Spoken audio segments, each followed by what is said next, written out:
population continues to grow here. I think you're just seeing some of these anomalies with people working in other places and living here, which is good for the housing sector here, right? Because it means people are staying here, buying homes here, even if their employment is somewhere else. Mortgage demand, I think, across the nation seems to be stabilizing.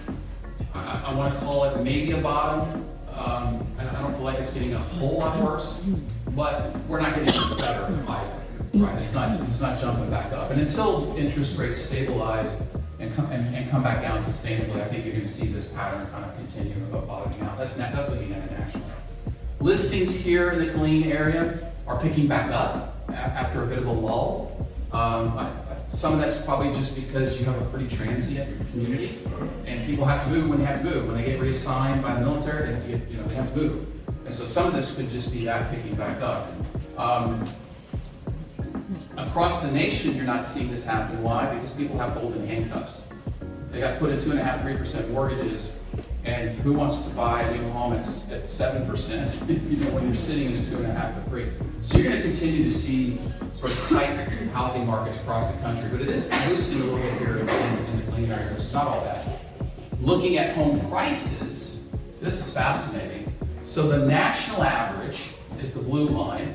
It looks as though we bottomed in the first or second quarter of the year, and now home prices are picking back up.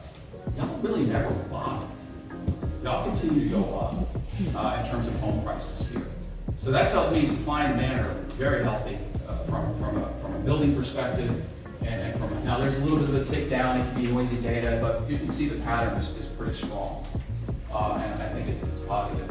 Comparing that same line, again, Killeen Temple in red, the rest of the U.S. in blue, the rest of Texas MSAs in these other colors, you can see that since I indexed this back to 2015, home prices in Killeen Temple have grown faster on a percentage basis than the rest of Texas, including Austin, which really blew my mind when I looked at this. I did not expect to see that.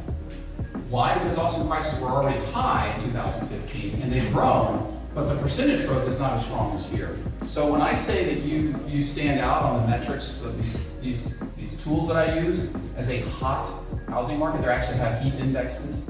This is a hot housing market by every measure, and the prices indicate that. The supply and demand fundamentals are very strong in the Killeen area, Killeen Temple area. Looking at delinquencies, the light blue line is the thin line is the United States. Killeen Temple is the dark blue line. Delinquencies are on par with the rest of the United States, so there is not a deterioration in the mortgage space here of people, becoming delinquent or defaulting on their loans. It's picking back up, kind of like with the rest of the U.S., but look where it was prior to the pandemic. We're nowhere near pre-pandemic levels of delinquency, and those were healthy levels. Okay, we weren't worried about the mortgage industry melting down prior to the pandemic. So we're a long way from normal, and we're going to continue to see over the next year or two this what I call great normalization of delinquency rates.